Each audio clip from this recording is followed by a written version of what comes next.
What is going on, guys? Joe Longoria here with NextFish Live for our Tuesday 1 p.m. Let's Talk Fishing podcast. Andrew Cameron is somewhere nearby handling some business. I don't know where he's at, to be completely frank with you, but he'll be back. He'll be joining us here shortly. We got a few little topics we're going to talk about today. Some interesting things have been going on recently in the fishing world. Good things, bad things, up things, down things. I think I hear him. Or it's a raccoon in his garage. One of the two. Hey! There he is. Holy cow. He's still here. Dude, no, I go inside and Emery's here with me. Allison's got the other two. They're at the library. And it's like every time you go in, if you're a parent and you go into a room with your kids, you need to expect them to ask something of you. Always. She's like, I'm hungry. And I was like, well, we'll have lunch in a little bit. And she starts rubbing her belly. She's like, and I'm like, okay. So I whipped together a sandwich as fast as I could. Dude, that is amazing. Now, let me tell you guys, we've only been live a minute and 12 seconds. He might have been 30 seconds off camera, dude. I ran upstairs. I came back downstairs. I did everything. Bro, you might have made the quickest sandwich in the history of sandwich making. What was it? What kind of sandwich was it? It was just Nutella. It was pretty easy. That counts. It's like peanut butter and jelly without the jelly. It's okay. Yeah. Well, what's going on, Andrew? I know you're busy. Dude, we've been doing a lot of stuff, man. I've been working on photography setups, some just crazy things. And one of the big things that I do for work actually is social media, content creation, stuff like that. And I'll show you some of what we're working on. Exclusive, guys. Yeah, this is kind of exclusive. So let me share this with you. Drop it on them.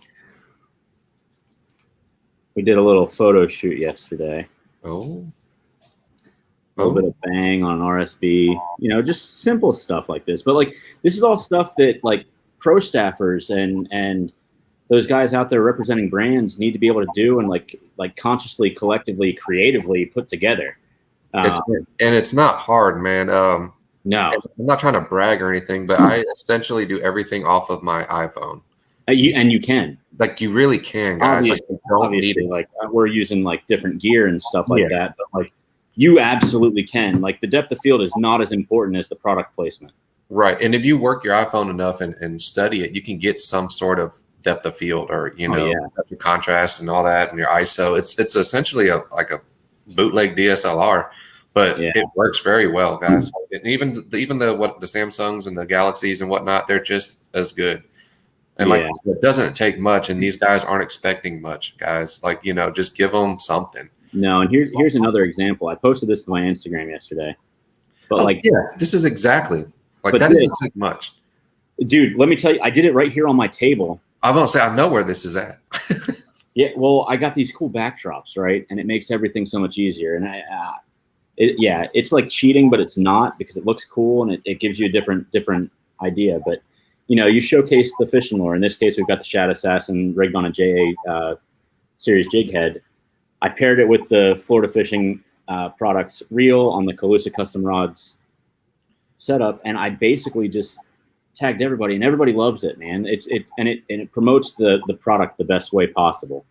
Because while fish pictures are great, oftentimes, I mean, Joe, how many times do you actually catch a fish where you're so stoked, so excited that you even forget to take a picture with the fish, with the lure in the fish's mouth? All the time. The first thing you do is grab it and take the lure out, right? It's just a habit, You want to secure it, and you want to remove any possible hooking of yourself. Any problems need to be out of there. It's all on me at this point, No. But you're right.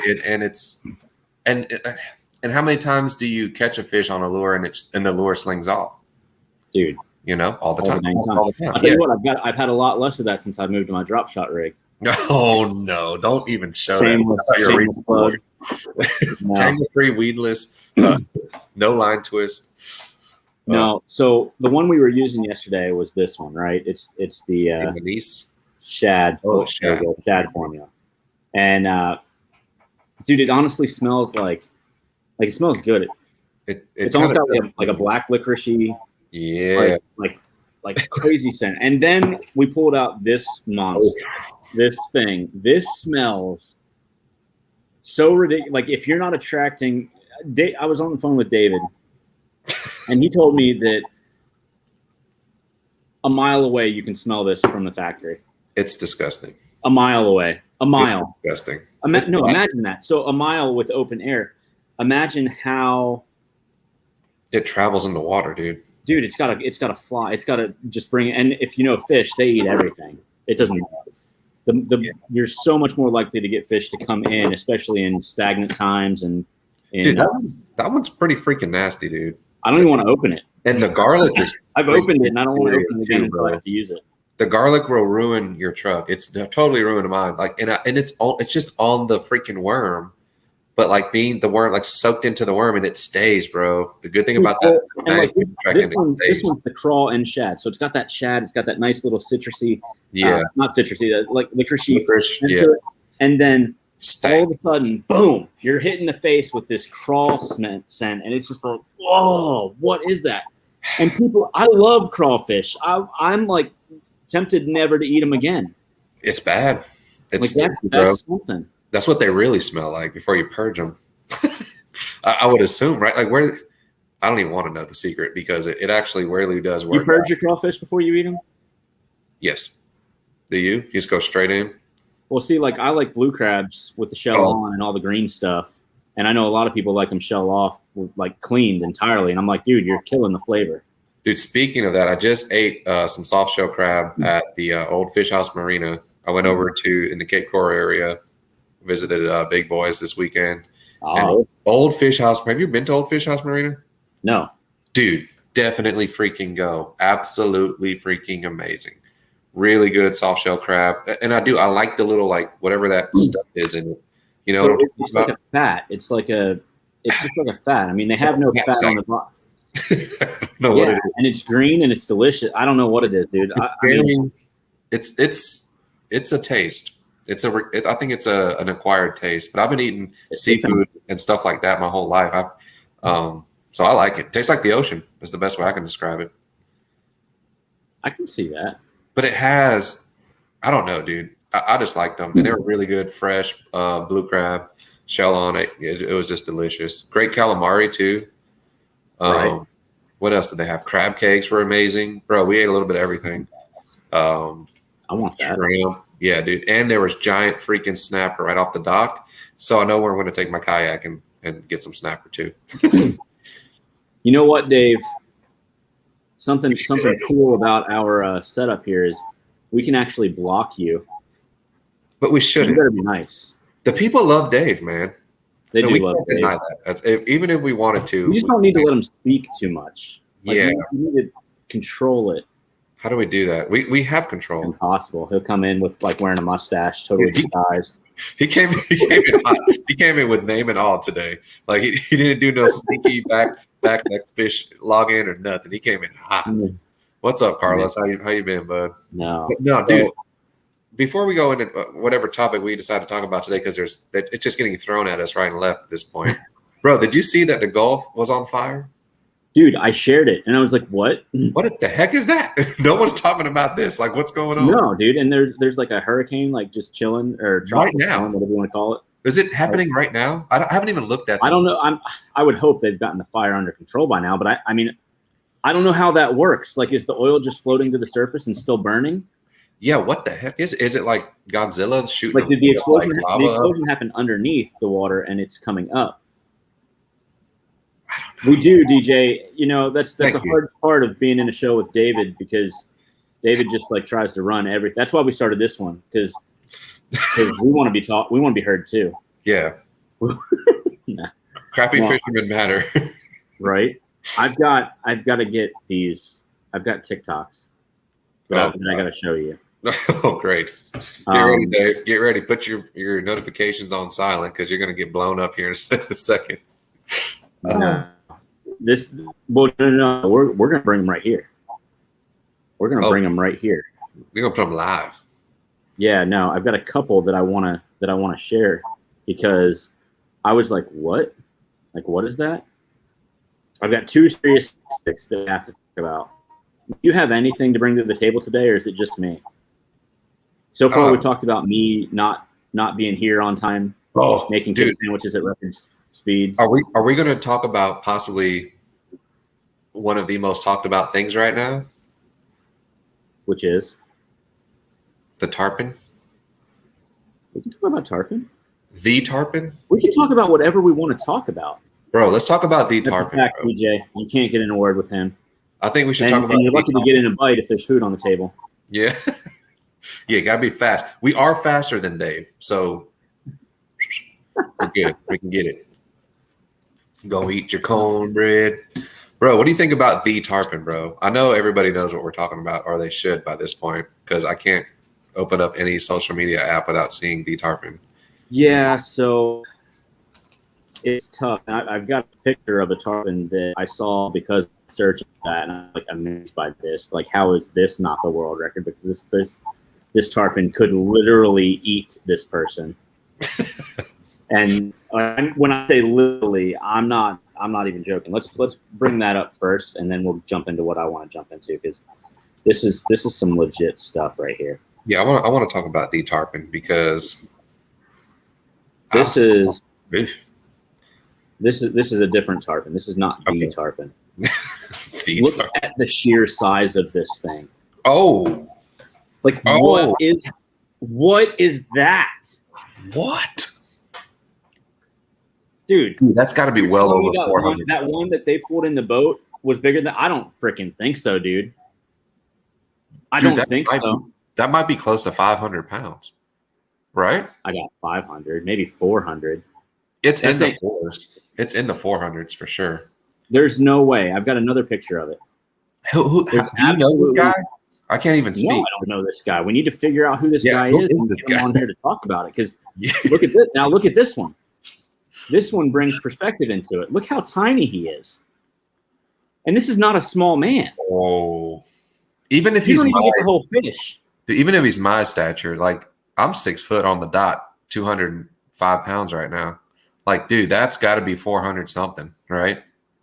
That has to be a legitimate 300. You know what I mean? Oh, solid. There's no way. But like that boggles my mind, because the fish that they took out of the water, I just don't believe that was. I don't see them being able to lift that in the boat by themselves. And I'm pretty sure in the video he did it himself. No, I think his partner helped him, but not as much as you would think. Like, and what's crazy is, why did he do it when he had a bad back? He had to give the pole away during the fight because he couldn't. Hurt his back, right? Who knows, dude? There's so much controversy and talk around that catch. And because of that, does that, like, I don't think there's any world record actual legitimacy behind that conversation. I think they're just saying they caught what would be the world record if it was legitimate. Right. I don't believe it's official stamped in the books. This is, But they didn't measure it. They didn't weigh it. They didn't bring it in to be weighed. And I watched the video and everything. 2 people that caught it. Yeah. So then now what, right? Or was it 3? It might have been 3. 3. I feel like there was a third person. The mate, the captain, and that one dude was jacked. I'm not trying to tell him he's wrong to his face or anything like that. But yeah, he will. I'm not wrong. Like, yeah, no. But what I'm saying is, like, yeah, I'm not messing with him. No, it's just absolutely insane. But what the heck, bro? The one you just showed me was huge. In my opinion, it just blew that other one out of the freaking water by a long shot. What's Dave talking about? He's getting it, DJ. Let them bicker. Grass. They might as well be married. They should be. You can't cut the grass. It's wet, Dave. It's freaking wet everywhere. Wet everywhere. This is Florida, and it's apparently already hurricane season. But we're so Florida that we don't even know where this storm is right now, and we're okay with it. Like, yeah, you're Florida when you're doing a live podcast during the middle of a storm. Like, only Floridians joke about hurricanes that are happening in Florida during the hurricane.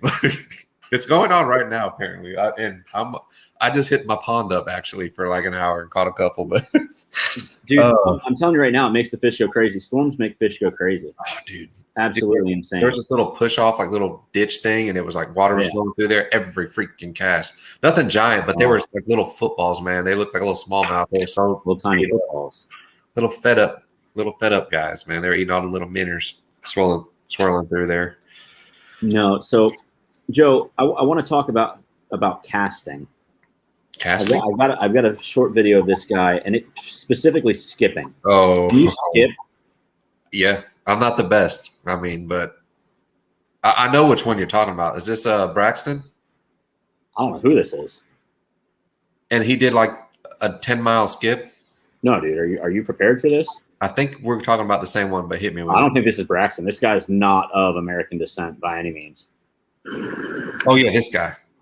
Dude, that hit the side of the boat and went. So what do you want to know about skipping? What do you have to do to make your bait caster be okay with that? I can skip spinning rods and reels. Like I can skip like that. So my suggestion to everybody that wants to skip is start with the spinning setup and get the roll going. Yeah. You know what I'm talking about, right? Yeah. No. There's some major things you need to understand about skipping, and one of them is that I would definitely start with the spinning rod. It does suck, but start with the spinning rod, maybe like a wacky rig or something with some weight that you can get back under there. I get this twitch every time someone says spinning rods suck. Like I'm just like so what you're saying is that's messed up. Spinning rods don't suck. Everybody's got a reason and a purpose. You know, don't discriminate. Spinning rod lives matter too. I was gonna say I'm becoming more okay with using a spinning rod as time goes on. Yes. It definitely has its applications, and it's ease. You know, if you can skip a spinning rod, keep skipping a spinning rod. You know, you don't have to go to a bait caster. That's what I say, because I'm always skipping something I could throw on a spinning rod under these docks. But sometimes you want to skip like a big swim bait or something. Mm-hmm. Open your my personal opinion is really open up them brakes and let that thing flow out. I think people try to like control it too much with the brakes, and I keep mine wide open, dude. And I just let it wide open, like no brake. Pretty much. And this is my brake. And I just let the bait go, you know, like skip, you know, get your roll cast. I cast normally very similar to that in the sense that I'm very much a thumber. And I don't know. It's probably horrible for the bearings. I probably need to upgrade those to like ceramics or something like that. They'll eat your bearings up for sure. Yeah. But like, I mean, that's how I fish it. I very rarely backlash a bait caster. Very rarely. Yeah. If it's a new lure, a different weight, something like that. Sometimes I might have a few overturns, but that's it. That's about it. Right. I used to be horrible. Yeah. I say get you something with some weight on it. A swim bait's a good starting point, you know, like a dye dapper or something with some weight, you know.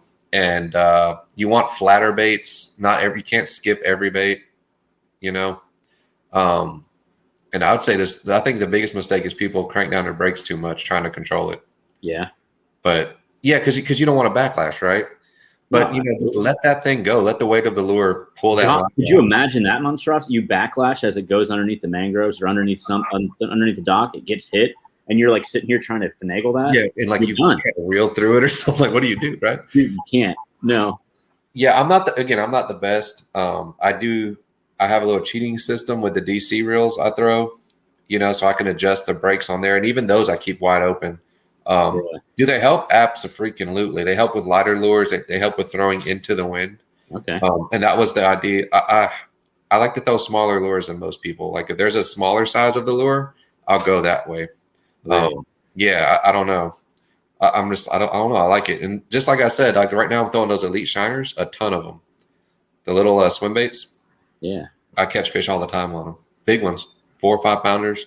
Now, see, we used to skip like those pre-rigged shrimp a lot underneath docks and everything like that, underneath mangroves. Because you don't have to worry about the hook coming out necessarily if you hit the water too hard or anything like that. Easy to skip from a kayak because you're at that level anyway. Yeah, it's straight skipping. You can skip right off the bat, like your first little water could be the beginning of your skip. Yeah. So what you got to do is to learn how to skip is first buy a kayak. No, I'm just playing. Buy a kayak. Buy a $2,000 kayak. Then go get you a really nice spinning setup. No. Right. But for all those who want to learn how to skip, start with a spinning rod. I think that's your best bet. Okay. Get some braid. Get you like a wacky rig is a really good one to start with. And you'll catch fish. So you'll figure out. Then that's another part of skipping. Now you're under the dock, you know, your bait's in there and you got an 8-pounder. How do you get it out of there without fraying or Boat position is extremely key to skipping properly. Yeah. I know a lot of guys that skip really well, but they're positioned horribly. Like they're not even skipping into the right spots. Right. And now, one thing that I would say you probably need to clarify. A lot of people that aren't familiar with bait casters, and if they try to go do this, the brake and the drag are two different things. Yeah. Two totally different things. Don't have your drag all the way loose. No, don't do that either. It'll be bad. Yeah, that's flash waiting to happen. Yeah, it's about learning your reel too. Yeah. Practice. You could go out, we'll get you like a lead weight, maybe like a half-ounce lead weight. Tie it to the end of your setup and skip on some concrete. That's a good practice method too. Yeah. Well, it has like the same like characteristics of skipping on the water. You know what I mean? Exactly. Yeah, you're gonna have that and kind of dial it in there. So that way when you do hit the water, that's a good idea. You got a little bit of idea of what you're looking for, and you can make tweaks. I'm gonna go to a basketball court filled with people playing basketball, and I'm gonna try there. The skipping. See how many skip it between people's legs. Get really accurate. And then don't throw baits that aren't meant for skipping. Like you can't skip everything. You can't really skip a bait. Like if you can skip a rock, you can skip a fish. No, if you can skip a rock, you could. No, if you can skip a rock, you can skip a spinner bait. No, but like jigs are good. There's a lot of weight to them. Yeah, you need something with a good center of gravity, so to speak. Can't something be flat. Mm-hmm. Get you a flat jig. But skipping is awesome, dude. There's a lot of big fish under them docks, especially in the summertime. And as the sun comes up, they're either going deep under pads or under some type of shade. Absolutely. And especially clear water. So this is seemingly a different tactic that I've seen. I don't know if this guy it's not related to Florida, but it made me think, could it be related to Florida? Could it be something that you could do in Florida? And what is this? I see it in the background. What? Squirrel tail, a legitimate squirrel tail, and peanut butter. Okay. All right. Peanut butter. Okay, guys. Product testing. We got our Skippy, the lure, and then you got to have your peanut butter. But unfortunately, we don't have Skippy peanut butter. We got Kraft, but yeah, what you have. Look at them. Put it in there. Very key to make sure you smother that off. Oh, it fell. Better than power bait. Much better than power bait. So that's a claim right there. Better than power bait. This is a legitimate cast to catch. How does he do it so quick? He must have been on a pike already. Can you just be on pike? I think you can be around them, and then like, I don't know. I don't. Look, boom. Just like that. Skippy peanut butter lure is gonna be hitting the store soon. Limited supply. That's a good fish.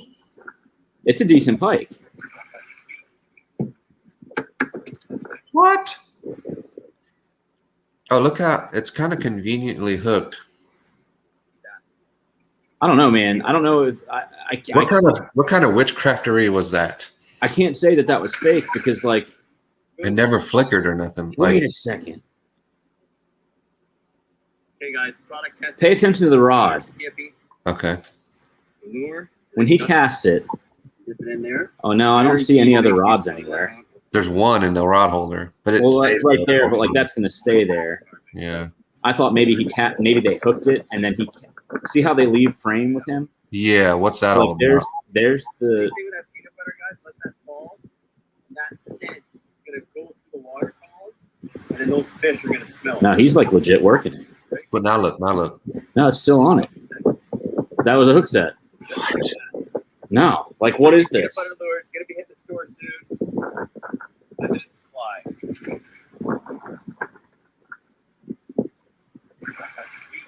What?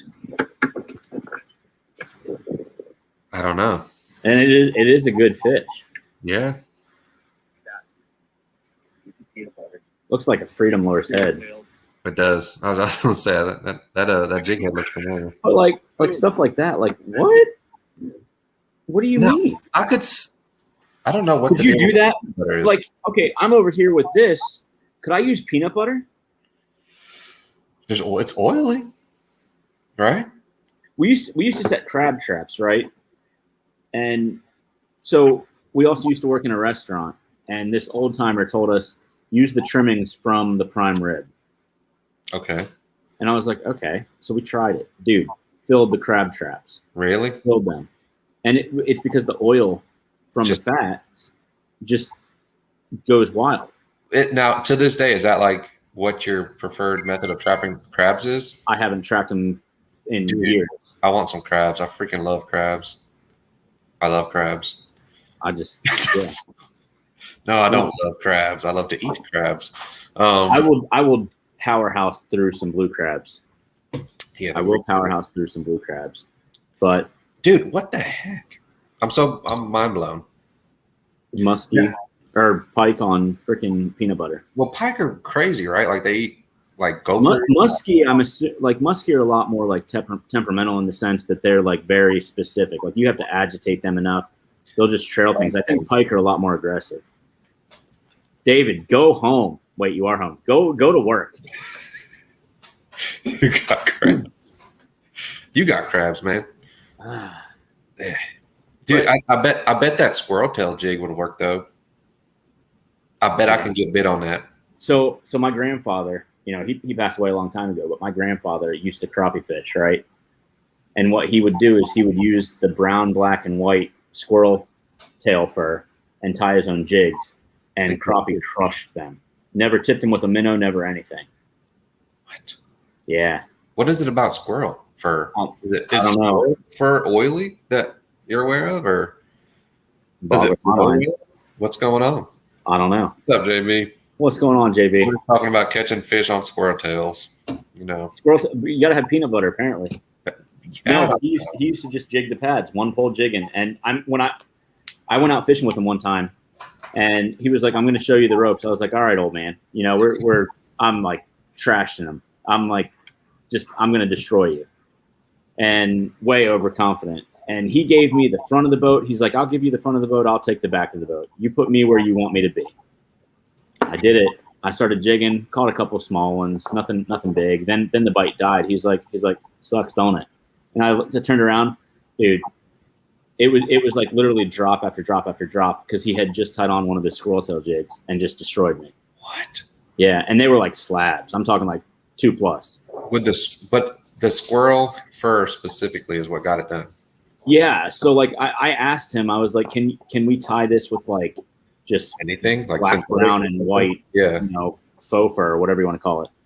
And he was like, "No, it's definitely it's something to do with the buoyancy of the fur or something. I don't know. Maybe the what is it like? What's that word I'm looking for? Where like fluid, like not water, hydrophobic." I wonder if like hydrophobic where it holds like a bubble trail maybe or something like that. I don't know. But dude, that guy who caught the pike had like a big old slab of tail on there. That looked like a whole tail. That was like an 8-inch tail flapping around behind a jig. Still make them jig with pink heads. What? Dude, I will buy BB guns. I have a BB gun, and I got about 95 squirrels in my front yard. Dude, that's a payday right there. I'm good. Bonus. Send Amanda out there. Yeah, babe, you want to help me out?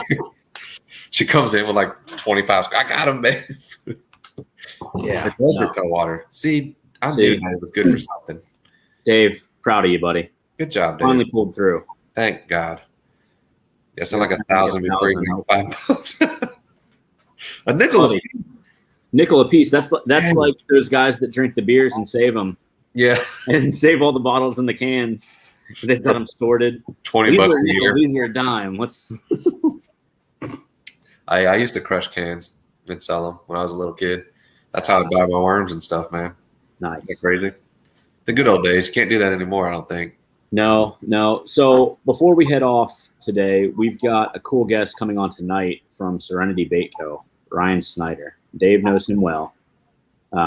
This guy can catch fish. I mean, he's young. He's our age. You know what I mean? Not as old as Dave. Not as old as Dave, yeah. Yeah, not as old as Dave.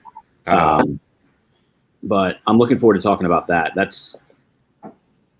There's a few things that I want to save for tonight's conversation, but it's pretty cool. Now, he's in now the picture I seen of him, he was in a kayak. Which picture? I believe. Hold on. Was it a trout? I don't know. Was it a trout I'm looking at? Maybe I got too deep into his account. Hold on. Maybe you went too far. What Dave tells me is he's like an offshore vertical jigging guru. Oh. Like straight up like expensive vertical jigs too. Like he's got a collection. For real? That's some of the stuff I want to know about. Yeah. Not that I like offshore jig at all. I've never done it, but like something about just like pumping it and then like out of nowhere, dude. I want to feel that. Okay. I got one more thing. Hold on. Okay. Because I totally want to feel that. Like I want to feel the. My buddy Robert Field is a guide down at Los Bozos, down in like Panama, somewhere down there. Where is it? Like in South America or something? Yeah. What am I looking up? Field, Panama. Let me go to his page real quick. Hey guys, welcome. Yeah, hey guys, welcome. I feel it every time I pump it. Right. Dude, no. You're feeling it every time you're doing something wrong, JB. You just posted it. I'm waiting on Andrew here. I know. Talk about something while I'm looking. I can't. I mean, we can talk about how long it's taking you to find this. Well, at least I came prepared with some things. Listen, I'm prepared. I didn't see you have nothing. The hurricane and the ocean is on fire were my two things, and the tarpon. Did you bring any pictures for it? No, I got Pokemon cards that I need to divvy out amongst my children before they tear each other apart. That means anything to anybody. Oh, man. Okay. Hold on a second. I will definitely come up, JB. Actually, I was just talking to my buddy about that, and you were telling me about we'll talk. We'll talk, JB. I don't want to give too much information out because once you do that, dude, the floodgates open up. Come up Magnum spoons. Oh, I've got a couple of those.